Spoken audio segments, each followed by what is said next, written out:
Oh, good. Oh, now we're live. Green light. 30 seconds.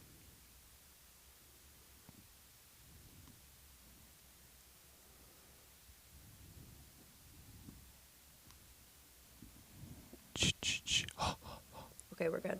Should I check the volume? Yes. Yeah, of course. Always check the volume. Okay, we're good. Yeah. Oh, okay. Cool. Yeah, there's a delay. Kasey, why don't you kick off the Yeah, show why don't you today? kick off the show you today, never do the kid? Let's kickoff. go. Wow, Let's kick really? off the show. LFG. Hey, right away. Yeah, exactly. Highly caffeinated, super motivated. I'm go. not highly caffeinated yet. I've had like one sip, but I that's am. okay. All right. Good morning, everyone. Welcome back to this week's episode of Coaching Over Coffee. We have Coach Dan, we have myself, Coach Kasey, and then we have Coach Ryan here today. And the topic of today's podcast is New Year's resolutions and word associations. So I kind of thought that we could get started by explaining what New Year's resolutions mean to us and whether or not we agree or disagree with New Year's resolutions. Dan, you go first. New Year's resolutions means it's something that you want to do for yourself and for others around you for the new year. Do I believe in them? No, because I've made a bunch of them in the past, and those New Year's resolutions have never stuck. Because I'm probably like everyone else, where just because the calendar date changes doesn't mean the things around you change with them. It's just a date change. True?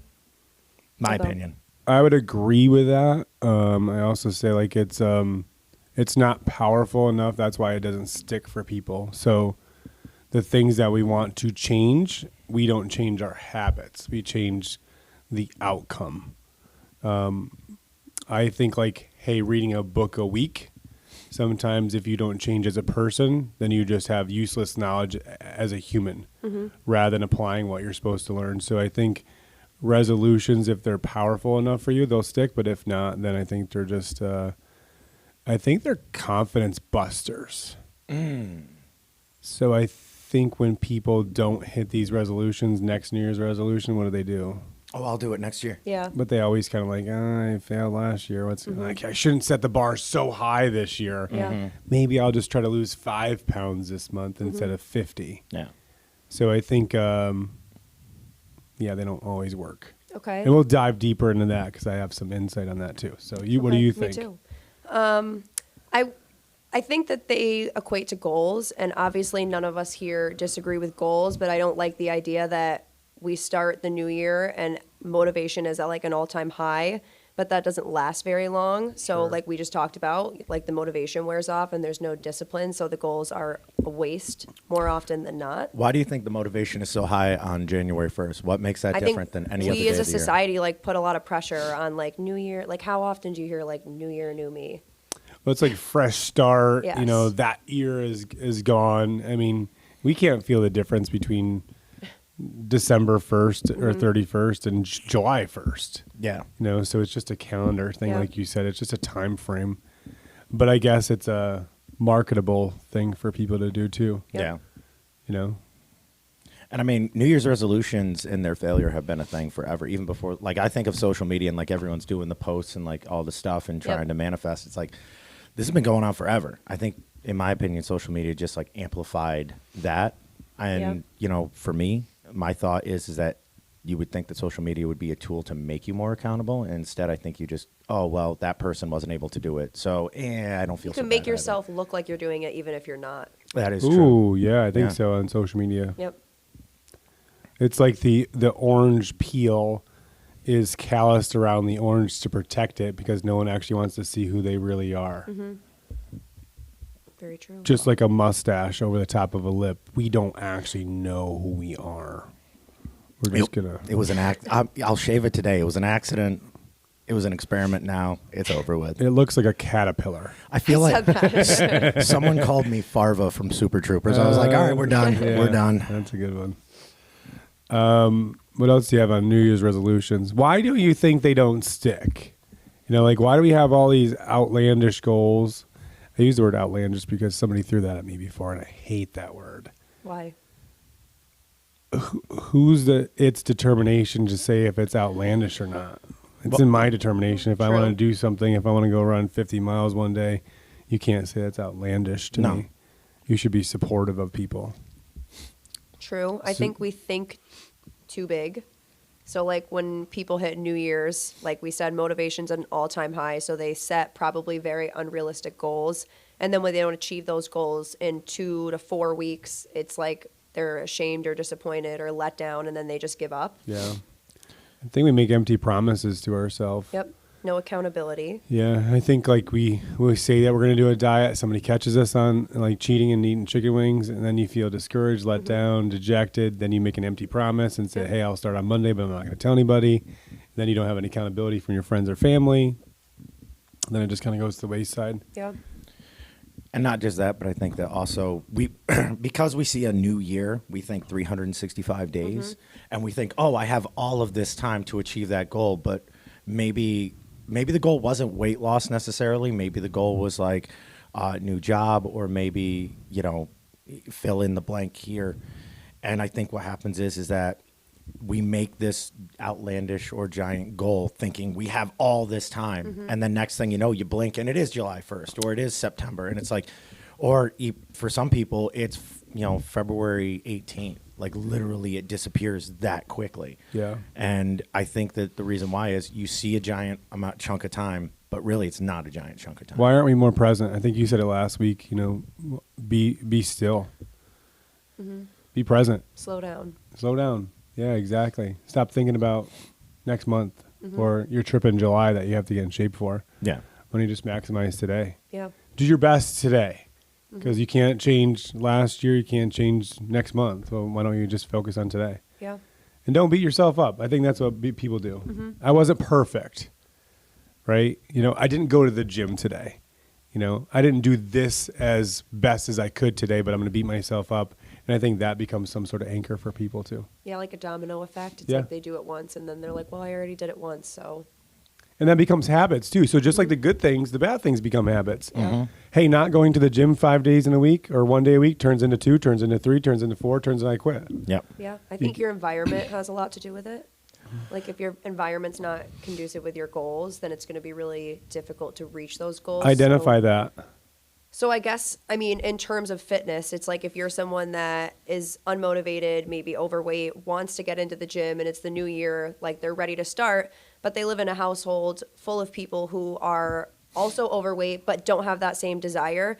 We've talked about this before. If anything, they're probably going to shame that person. Sure. Of like, oh, well, do you think you're better? Like, why do you want to go to the gym? Why don't you just have that piece of pizza? One drink is not going to kill you. That's where I was going to go. Yeah. When it's like, you're the person at the party drinking like soda or, well, not soda, but like tea or something like that. And people are like, hey, it's a barbecue. Here's a beer. I can't. Well, why? And then then eventually it chips away and it's like, well, one won't hurt. And then one turns into like a 6-pack. And then next thing you know, like, but I think that it's also, you want to not rock the boat and you don't want to. I think I think we're a soft society.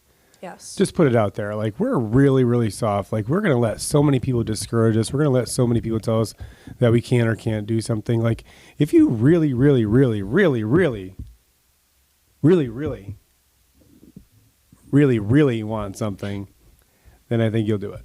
Agreed. If not, I think you're just going to make excuses. And I think that's putting it out blunt there and just saying like, hey, we need to toughen up. And, if you want something so bad, just make it happen. You either have outcomes or you have excuses. True. Pick one. I make full of excuses all the time. I work too much. Right? Got to take care of your dogs, right? Yeah, every excuse in the book. You spill your coffee. Right? We all do it. Yeah. Oh, I'm tired today. Yeah. Right? It's the first thing that we say. We get up early. We're tired today. Yeah. My answer this morning. I know. It is. It's true, though. Or not enough time. We're humans, Yeah. too, just like everybody else. Like, don't put us on a pedestal. We don't deserve that. No. True. And the other thing is that the common thing is I don't have enough time. Sure. But yet, if you look at your schedule and you really, and this is something you said like last week or a week before in a meeting where it's like look at your time, look at what you're doing with your time. And it's like, I think if a lot of people looked at their time, do you really need to binge watch Schitt's Creek for the 7th time? You already know everything that's going on in that show. It's like, okay, then why don't you put it towards something that you want to do? Just put 15 minutes and go for a walk. Yeah.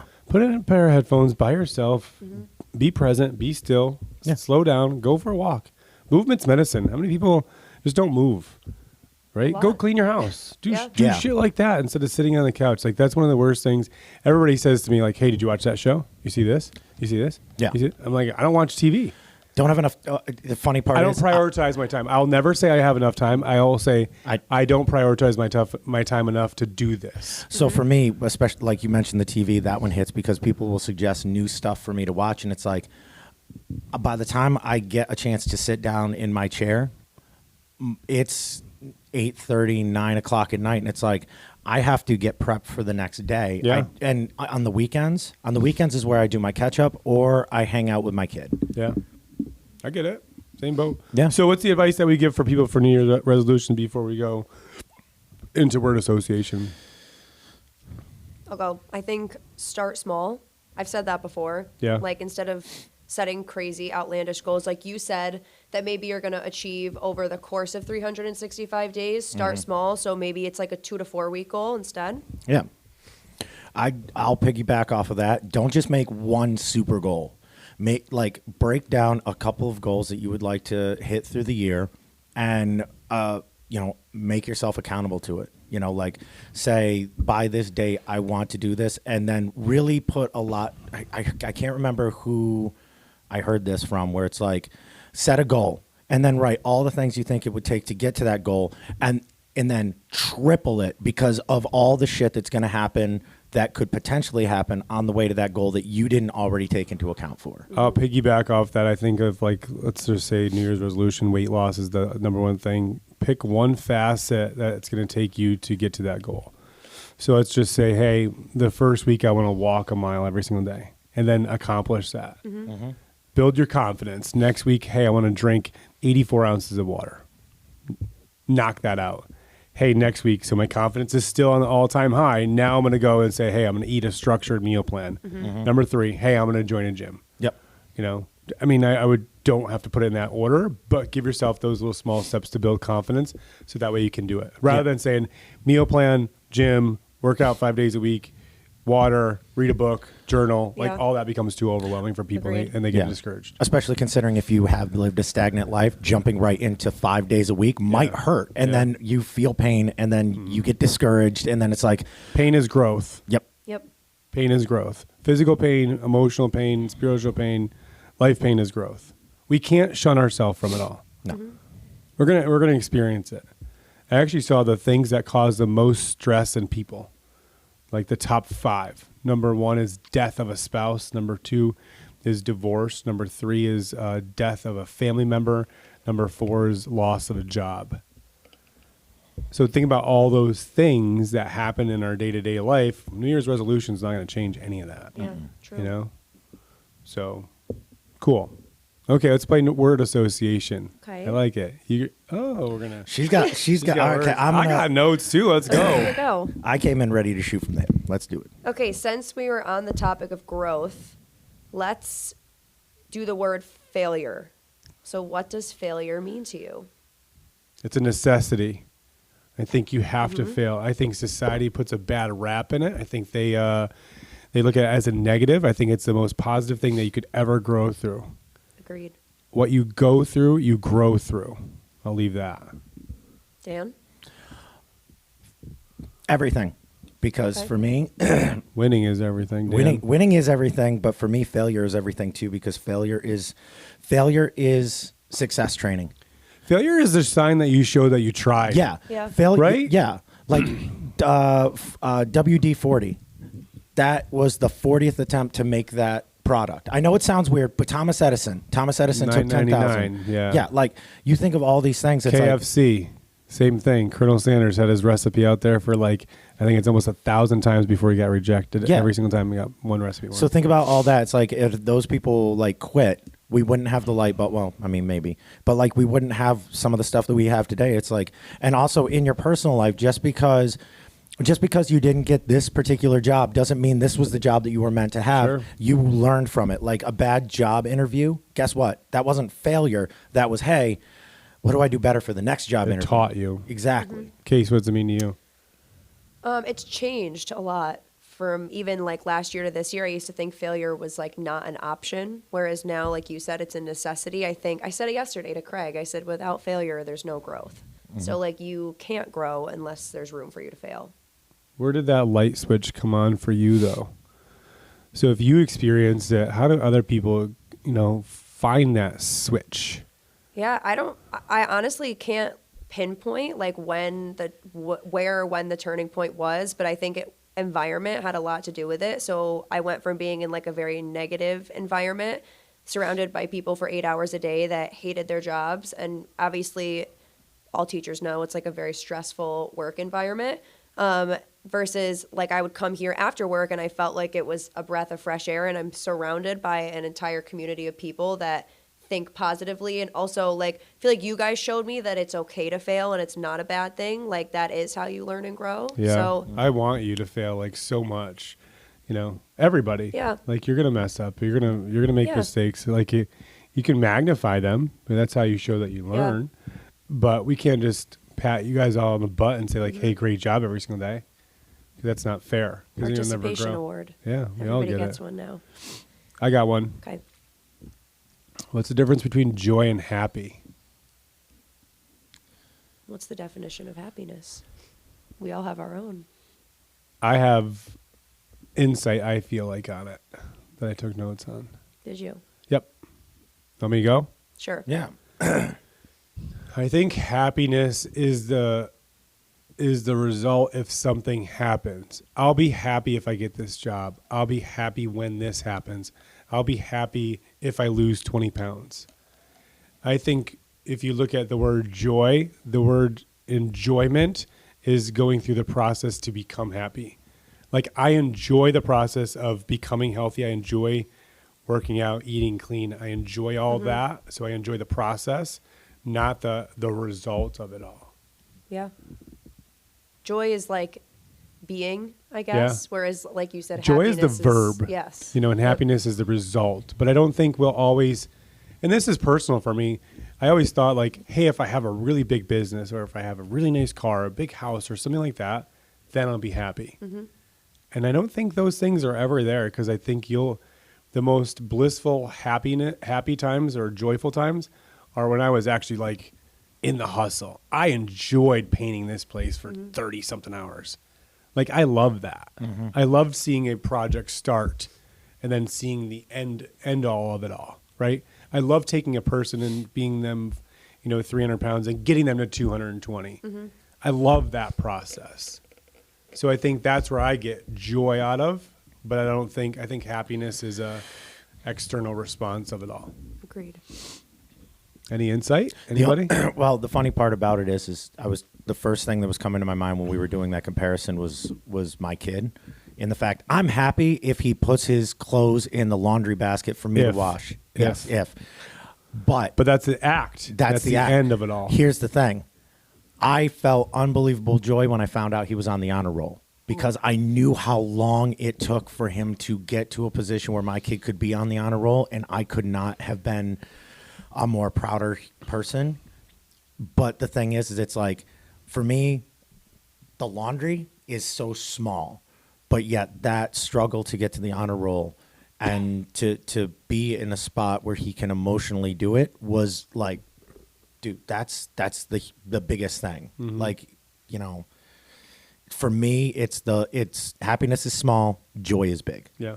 Do you think that they go hand in hand, or do you think that you can be like a joyous person without? No one's always happy, No. Sure. But I do think there are people that like think positively and spread joy while also going through their own things and maybe being unhappy behind closed doors. I think joy and happy, but then I think I can segue and say fulfilled. Mm-hmm.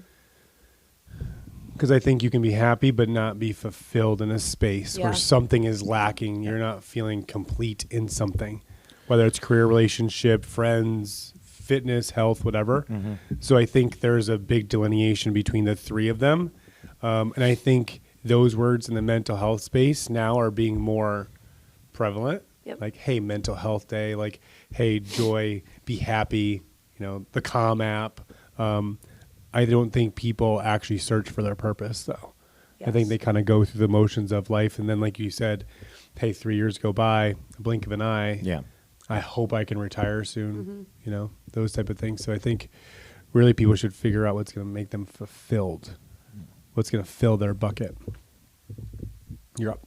All right, I have a weird question for you. When someone gives you a New Year's resolution, what is the first thought that you have when you're hearing someone else's resolution? Do you instantly say it's obtainable, or do you kind of tell them to be realistic? I don't like that word. I know. That's why I said it. If they think it, they can do it. Might not be in the timetable that they want it to be in, but it's on them, right? Yeah. Who am I to say like that's your goal is not good? That's not a good goal. I will say like you need to shoot higher. Like if someone says I want to lose 5 pounds this month, okay, sure, let's shoot for 15. Because we know. Guess what? And people, we understand we're not long-term people. No. I can't get someone to commit to say like, hey, I'm going to do this for a year right off the rip. Yeah. Right? They have to see the results, one step at a time. But like if I say like, hey, 5 pounds, it's not good enough for me because it's not good enough for them. I know that deep down. Yeah. Because they wouldn't be happy or fulfilled if their scale changed 5. They have to go through the process of it all to see what they're capable of, to build confidence, to let them know that they can do 20. Right? Yeah. So I'm not the type of coach that's going to say like, hey, your goal is too crazy. Okay, I'll piggyback. Have you ever been told that one of your goals is unrealistic Yeah, or all the crazy? time. I mean, I know the answer to this, but Yeah. It's a chip on your shoulder then. Go prove people wrong.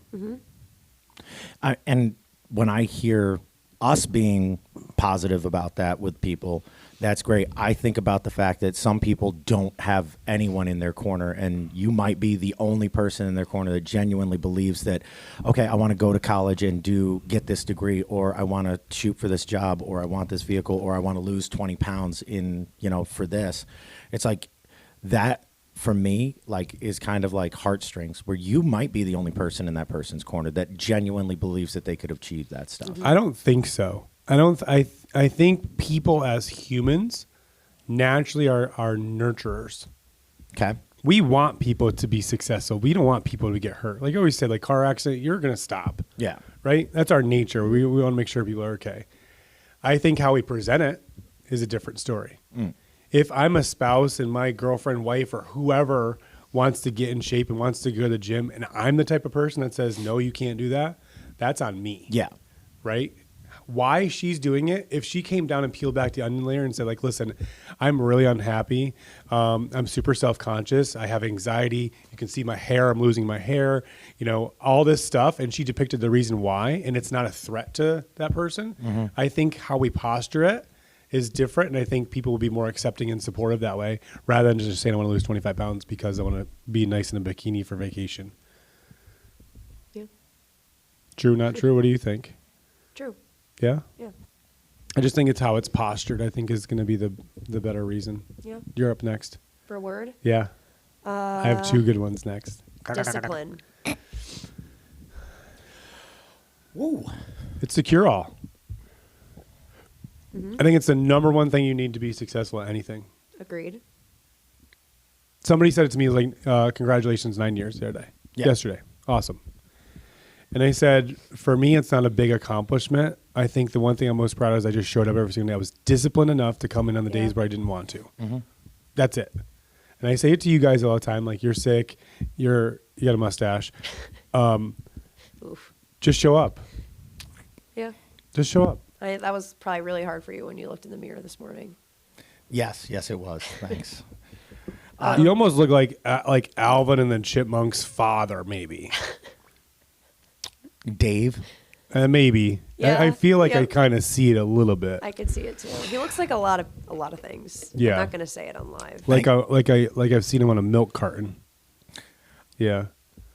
At least it wasn't an FBI poster. Okay, so to reel this one back in, what a discipline. Discipline is like showing up every day. But I think discipline is doing the things that you don't want to do, even if you want to. It's easy to stay inside when the weather is crappy. Sure. Yeah. It is easy to give yourself an excuse about being tired. It is so easy to do this other stuff. I'm talking in regards to training. But doing it anyway, and knowing that, yes, you're going to get wet or snowy. Yes, it's going to be tired. You're going to be maybe a little bit more tired. Yes, you're going to be a little bit more sore.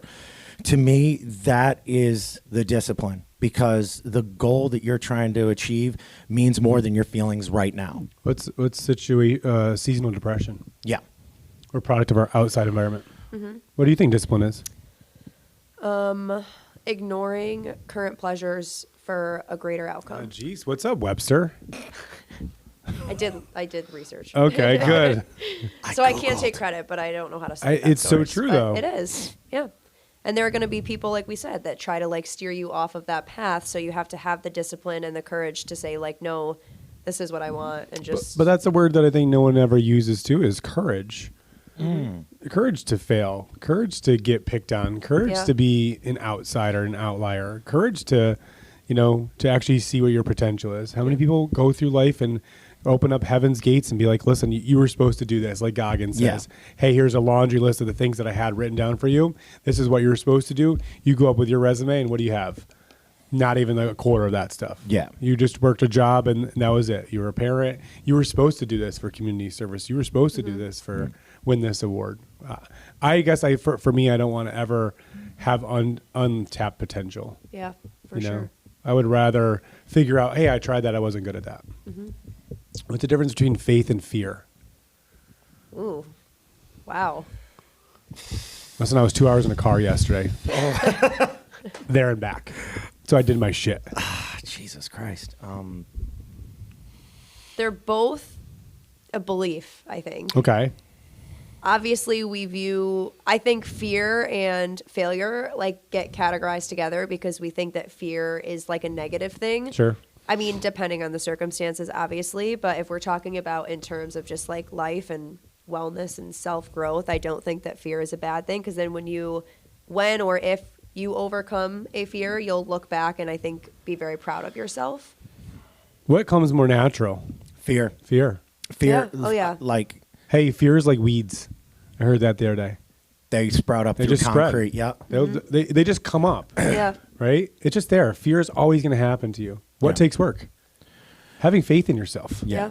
Both, like you said, are imaginary. Yeah. It's a fixation in your head. Isn't that fucked up to think about? It just say like, oh my God, fear, false events appearing real. Right? It's an event in the future that is not going to happen, or it could happen, but we spend so much of our time thinking about it. Yeah. And what is faith? The imagination. Hey, I think I can do this. I hope I can get this job. They're both imaginary feelings. And if you have a strong belief in either or, it's going to happen. It's manifesting. Think about faith in a religion. Right. Think about faith in relationships. Think about faith in, like, we're all so an imaginary thought that this relationship is always going to work, or this training protocol is going to work for me, and this diet is always going to work, or hey, what happens if it doesn't work? There are two emotions that we spend so much time in without, having faith in ourselves. Trust the process. Yeah. And do you think people's natural inclination is to go to fear right off the rip, or Because it's the first thing that comes to mind. It's the easiest. It's harder to be confident in yourself. That's what takes the work. Now, is that to go back to last week's conversation? Do you think that is a learned thing, a generational thing based on our surroundings, or do you think that is always like an internal thing that every single person has? I think it's human nature. Do you think it is? It's generational. Do you I think it's person to person. Because the thought that I'm having is okay, if you have two parents that are super supportive and motivated, sorry, made up word, and they put that on you, they imprint that on you, do you think that bypasses that fear? Or do you think if you have two people or one person, single mom, single dad, shout out to you, that kind of always is like projecting their insecurities? Your environment will make a difference. Okay, so it's not so in this instance, you feel that it's nature, not nurture. Well, I think the fear. I think, does your nature stem from how you were nurtured? But I think you also have to have like identity issues and look yourself in the mirror and say, regardless of how my past was, regardless of how my parents raised me, right? This is who I am. This is who I want to become. That's an identity thing. Yeah. Nobody wants to look at themselves in the mirror and say, like, this is who I want to be. Because I think we have that imposter syndrome. I think we want to be so many things that everybody else wants us to be, but go back to fulfillment. What's going to make you the most happy? Yeah. Right? You go through life, and how many of us actually feel the emotion of being happy at the end of the day? What do we feel? Dejected, run down, tired. We chase this rat race of making money to pay bills, to rinse and repeat and do that every single day instead of taking a step back and look at, I always say, like, you can't be miserable and grateful at the same time. It's impossible. Your brain cannot comprehend that. Is that because it works off different hemispheres, or is that because, like, literally the one emotion will overshadow the other? One emotion overshadows the other. So if you think about and fixate, like, and I always do that. Actually, you want to do a visualization thing?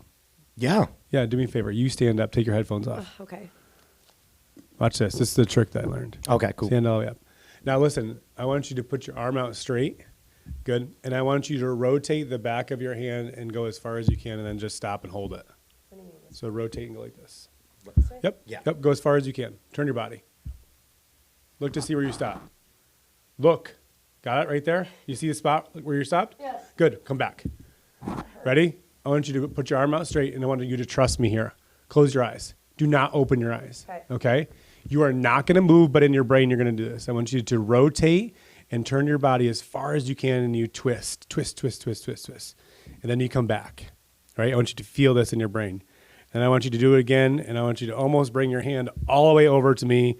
You're twisting your body. You can feel a little twist in your rib cage. And then you bring it back, and you come to me. And then I want you to do the exact same thing, and you're twisting your body so far, and your hand is almost touching Dan. Got it? I want you to open up your eyes right now, and I want you to rotate as far as you can. Go. Did you go farther? No. I mean, a tad. Yeah, you went farther. though.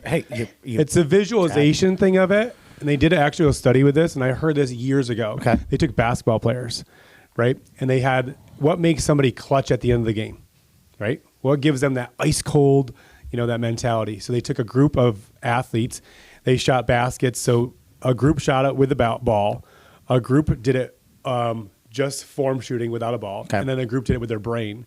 The group that did it with no motion and just visualization at the end of the game had a higher free throw percentage than the guys that actually shot it. So they stood on the free throw line and just had their arms down by their side and closed their Visualized eyes and it. thought. I did Visualized it. visualization before every single track meet. Yeah. And we're not taught that stuff. No. We talked about it. One group exercise for our challenge is we're going to do vision boards. Shout out to our challenge. Choose to change. Plug. 6 weeks transformation. Let's go. That's why I show up to every race at least 2 hours early. I mean, I know this sounds weird, but I go and I walk the entire thing. I look at the start line, and then I look at the fire line. And the reason why I look at the fire line is I want to see where I'm crossing over at the end and think about that moment, that 1 second. Yeah. We didn't necessarily get a chance to do that at like our marathon because we start, but I think about that where it's like I go to the finish. Because at the end of the day, that's exactly where you want to be. But then the finish line always moves. It goes to the next thing and the next thing. And that necessarily isn't an athletic endeavor. Yeah. Think of all the life, though, is like, yeah, exactly. What did we say the other day? We said, we talked about it from like analytics and numbers here is look at the end and trace your step back. Like, where do you have to be? So if like, hey, I want to lose 40 pounds. Okay, that's the end. How do I get there and trace my step backwards to get it? You got more words. I have a closing question. It's 7:18. Sure. Okay. Whenever you're ready. And I want other people that are watching to answer this question to themselves too. Okay. I'm glad that I have cigarettes before I come in. I'm glad that you ask because I think it's one thing that we would like in the new year as a goal of this podcast is obviously we don't ask for Stewart's to sponsor us, even though we drink it every single day. We should get hats, I guess. We don't ask for sponsorships. I think the thing that we always ask for is likes, shares, comments. Send it to somebody that you think it would help, because I think we do take the time out of our day to talk about topics that no one's talking about. And I think that's the biggest compliment that we could ever get is someone saying, "Do you remember when we were walking in the mall?" Yep, I do. I actually Tell that have story. thought about that like every day since. Tell that story. We were walking to go get our picture with Santa Claus last week, and I saw one of my really good friend from elementary school's moms, and she was like, I watched your podcast this morning, and she likes and comments on, like, when I reshare it. She does that all the time, so I know she might be watching this one. But Yeah. it's like those little things, like she doesn't have any association to the No, gym. She it's doesn't okay. train here, but she still takes the time out of her day to listen to this podcast. I'm assuming because she enjoys it Sure. and gets something out of it. So that makes me happy. And I've had a few people being like, "Oh my God, that was a great podcast this morning. Yep. Thank Yeah. you so much." Like, it's real people talking about that stuff. So, it's a segue. I appreciate everyone that does like share, comment on it, because that's the biggest form of, flattery for us. Yeah. Yeah. But For go ahead sure. in your closing question. Okay, so my question is, how are you a different person right now than you were in January of 2023? So go back 11 months, 12 months. How are you different right now than you were when this year started? You answer that question first. God, I don't even know where to start. I think when the year started, I always analyze myself from a, I guess, in-depth self-awareness perspective. I was really, really unsure of myself and not confident in any decisions that I would have liked to have made. And so I wouldn't make them. So we talked about fear. I was afraid. I have fear of outcome. That's something I learned in therapy. I like to control every situation, and I want to control people's reactions to my decisions, I guess. And I don't think that way anymore. I'm usually almost always very confident in a decision when I make it. And I guess I don't care about what people think anymore. I'm just making decisions for me and me personally. I'm sure I could speak for you, Dan, too, in this regards. Watching you grow in the last year is something for us that I'm super proud of to be able to be a part of, because I've seen such a transformation as a human, in a confidence standpoint, in a coaching standpoint, in a leadership role, in an influencer role too, because I think about your social media, but also the relationships that you've cultivated.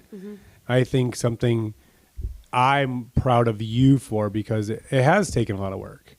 It's not easy. It's uncomfortable. It is. Right? Yeah. But I think that's where we kind of talked about, you planted the seed and then you just watched yourself kind of start to bloom a little bit. And I just used very fancy, Metaphoric. feminine things. Well, I Yeah. mean, she is Oh, the good. soft. She's the double stuffed. In I want her to be like the chewed up Oreo that somebody spit out that didn't like it, and she's that rugged and I'm assertive. working on it. Yeah.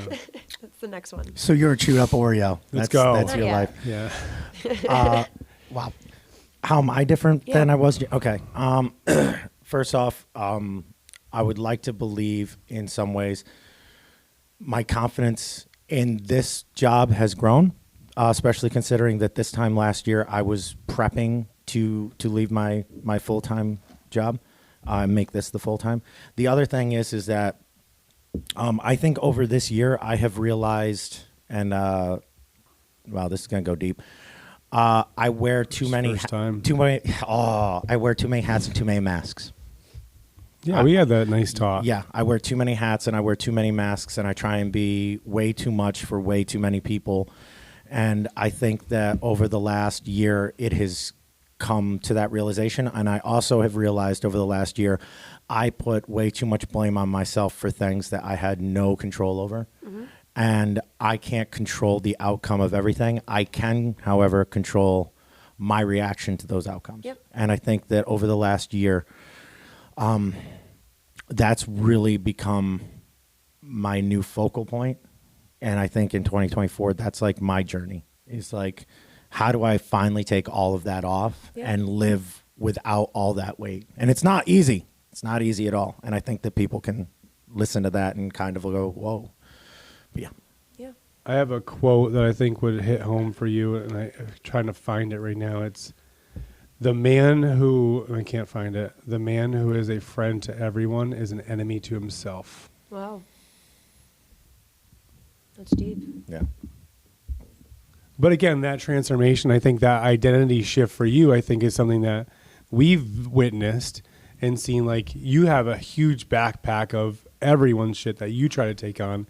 And again, it's not fair for you to do that every single day, because if you're climbing this life mountain, it gets heavy. So it's saying sometimes, metaphorically, if you can just climb it and lighten the load, then you'll be triumphant. Yeah. For me, there's a lot of shifts that I've had. I think I've become more assertive, and with that shift, it's rubbed people the wrong way. And I've got negative feedback when it comes to that. But I've also learned to be more self-imposed. Now, I won't use the word selfish because we get yelled at for that. To do things what's best for me and not always care about the perception or the outcome of other people. Mm-hmm. I think that has been a big shift for me. Negatively but positively, I'm super emotional. I feel like Monday through Friday, every day is my cycle. I actually am thinking about death more than life. And I don't think that is a foreign thing, because I think as I did more research on it, we don't talk about death enough because it's a necessity. It's going to happen in every single one of our lives, and not to be morbid and start 2000 off, whatever. It's always going to happen. But if I think about, if we look from the end, and that is obviously going to be death, and you work yourself back, how are we going to work ourselves back and not live? I think too many of us don't live. Mm-hmm. I think we just kind of go through the motions, cycle by cycle, rinse, repeat. Mortgage, make sure that's taken care of. Car payment, make sure that's taken care of. Kids, make sure that they're taken care of. But I think we don't take care of ourselves enough. And that's one thing that I will do a better job of in 2004 is to 2004. 2024. 2004. You were probably when you were born. 1999. Stop. That's 5. I think that's something that I want to work on in 2024 is to start being more selfish with living rather than building. I like that. Yeah.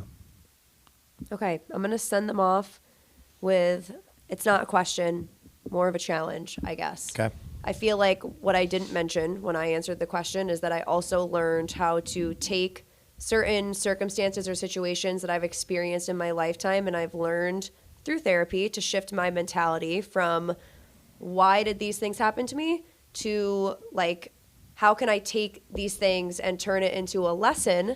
And I feel like probably the most important thing that I've learned this year is how to be more grateful, because that's something that I was not. I had definitely a victim mentality. I think we're all kind of born with that.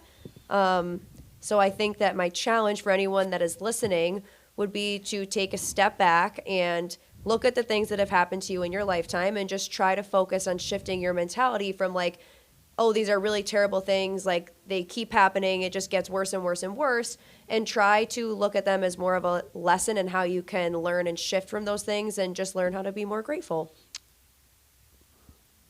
Lessons teach. Lessons teach if you don't learn from them. Mm-hmm. I think habits, discipline in lessons, like she said, but I would say also piggybacking off that, be certain. Yep. Be certain that it's going to happen. Trust the process, right? Mm-hmm. Mustache Mike, close the show. All right, Magic Mike sending it out. Not magic. That thing on your face is not magic. Yes, I got the reaction I needed. Follow us on Facebook, Instagram, and TikTok. The Gym 518 on TikTok. Also, go to our Facebook page and learn more about the Choose to Change 2024 Team Challenge. Teams of 4 will be competing over 6 weeks. Totally different than what we've ever done. Yeah, like this is totally different. This is going to be something very special, very unique. Many hours have been spent at this table planning this for y'all. Check it out. Also, you can get in contact with us at thegym518.com if you'd like to book a consultation. The last podcast of 2023. I can't believe the year of the GOAT is over. For Ryan, for Kasey, this is Coach Dan. We want all of you to have a safe, healthy, and happy new year going into 2024. Everybody, have a great one. The year of 2024 could be the GOAT too. Hopefully this is the year I can finish. Okay. What? Okay. I don't get it. Kobe's number was 24. Oh, okay. Hopefully this is the year what?